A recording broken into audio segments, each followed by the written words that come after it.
සුබුදෑසන ශ්‍රී all rounder YouTube channel එකට සාදරයෙන් පිළිගන්නවා. සුබුදෑසන ඔබතුමාගේ නම? මගේ නම ලීලා රත්න කුසුම් කුමාරය. මේ ගෙස්ට් එකේ නම කොහොමද දෙන්නේ? නිම්සර ගෙස්ට් හවුස්. නිම්සර ගෙස්ට් එක.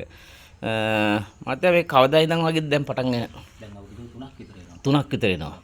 පටන් ගත්ත දවස්වල කොහොමද සෙනඟ එහෙම හිටියද? ඒ තරම්ම නෑ. ඔව්. සාමාන්‍ය සතියකට දෙන්නේ 3 දිනක් වගේ මම තමයි හිටියේ. ඔව්. දැන් ගොඩාක් එන ඊට පස්සේ ගොඩාක් කට්ටිය වැඩි වුණේ මේ ඔයාගේ මේ බජට් ගෙස්ට් එකේ හින්දානේ. ඔව්. කියන්නේ ලංකාවේ හැමතැනම දැන් මමත් යනවා ගිහිල්ලා තියෙනවා මේ අපිට දකින්න තියෙන ප්‍රධාන දෙයක් තමයි මේ ගෙස්ට් වල ගණන් වැඩි. සමහර මිනිස්සුන්ට දරා ගන්න බෑ. සමහර තැන්වල 2500 වගේ 2700 වගේ ගන්නවා. එහෙම ඒ වගේ ලොකු ගණන් ගන්න වෙලාවක මෙච්චර හොඳ පහසුකම් සහිතව හරි පිරිසිදුවට හොඳ කම්ෆර්ටබල් රූම් එකක් සාමාන්‍ය 2700කට වගේ දෙන්න පුළුවන් රූම් එකක්. ඇයි ඔබතුමා 900ක් වගේ ගානකට දෙන්නේ? ඒකේ මොකක් හරි ඔබේ බලාපොරොත්තුවක් තියනවද? මම මේමයි වැඩිපුරම මේකට එන්නේ හවස 4න් පස්සේ ගෙස්ට්ලා ඉන්න මේ. ඔව්. ඩිලිවරි කරන මහතුරු තමයි එන්නේ. ඔව්. ඉතින් ඒ අයට මම හිතන්නේ කම්පැනි එකකින් ලොකු මුදලක් ගෙවනවා කියලා. ඔව්.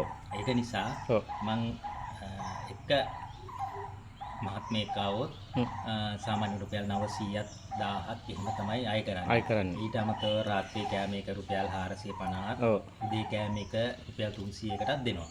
අදිම සාධාරණ මුදලකට හැමදේම දෙනවා.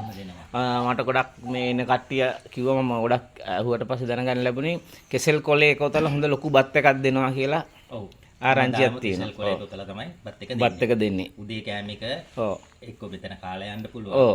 නැත්තම් දවල් වෙලා කන කෙනෙකුට ඒක අරන් ගිහිල්ලා Tamanට කැමති වෙලාවක කන්න පුළුවන්. කෑමක් දෙනවද පටන් ගත්ත දවසේ ඉඳන්ම? පටන් ගත්ත දවසේ ඉඳන් දෙනවා. ඔව්. ඒක අරන් ගොඩක් ලොකු විශේෂත්වයක්. මොකද මේ ගොඩක් මේ වගේ ගිරාඳුරු කෝට්ටේ වගේ පැතිවල රවලට කෑම කන්න තැනක් නැහැ.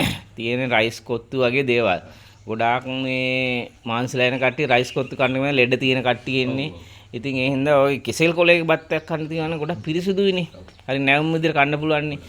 සාමාන්‍ය කෙසෙල් කොලේක බත් එකක් කියන්නේ කියලාවත් තොතා ගන්න බෑනේ ඉතින්. ලම්ස් ලන්සිට් එක උතලන්න දෙන්නේ. ඔව්. ඒක අර පරිසරයටත් හානියක්. පරිසරයට හානියකුත් නැහැ. ඔව්. ඔව්.